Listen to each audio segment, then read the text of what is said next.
Greetings. I'm so happy to be with you today, and even more importantly, I'm happy that my mother, Caroline Krueger, has agreed to do our daily devotion for today. So I'm going to turn it over to her. Thanks, Mom. I'm happy to be with you this morning to share a devotional. Thank you for allowing me to come into your homes in this very unusual way.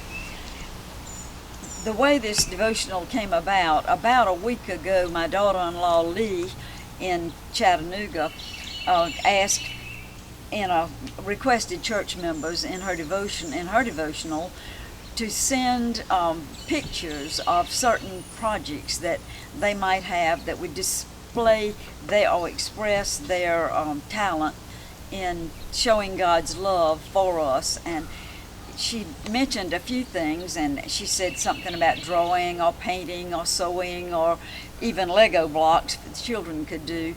And I wanted to support her in this. Although I'm not a member of her church, I felt like I was somewhat qualified because my son is pastor there. But anyway, I decided that I would do something that I felt comfortable with. For one thing, I don't paint, I don't sew, I don't even do Lego blocks, as I said. So I decided I would do something with flowers. I watched my mother and my grandmother arrange flowers all my life practically, and I think everything that I know, which is not very much, but everything that I know, I think I've gained by osmosis from them. And they've had such wonderful talent and also such love of nature and flowers, and could put them together in a way that I always admired. Well, Japanese irises are now blooming by my pond at my yard, and I made a Japanese arrangement that I photographed and sent with a description to Lee, not knowing if this is what she wanted for her gallery, spiritual gallery, or not. But she was thrilled, or at least she said so in a long conversation we had by phone. And your pastor, my daughter, asked me to do such an arrangement and to use it as a devotional for you, so here I am.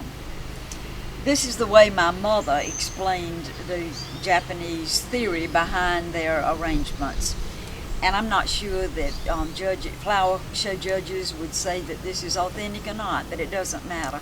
It fits my thinking, and it certainly fit hers.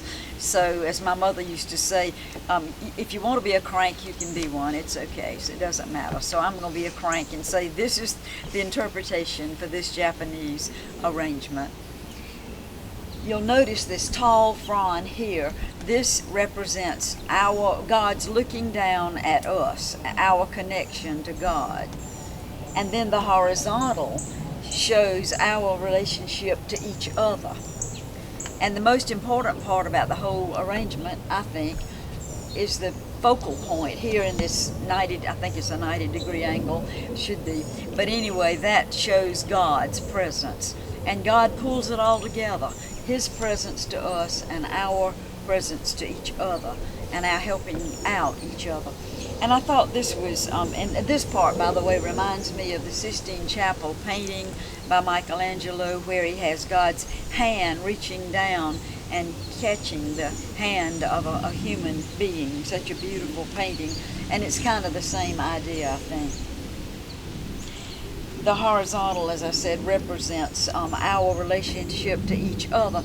And I feel like now, with everything going on with this coronavirus, which is certainly something we've never experienced before, we are seeing evidence of people reaching out to each other.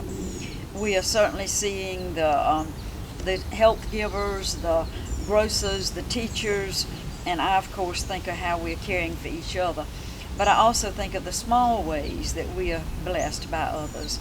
The telephone calls to the lonely, the grocery shopping for the isolated, the virtual church services and devotionals that the church staffs are providing. These are all such wonderful ways that we can reach out to others. But the most important thing to remember in these times is that God is reaching down to us. He's ever present in our sorrows and in our joys. That He will take care of us and will bring to us through our adversities, no matter what they may be.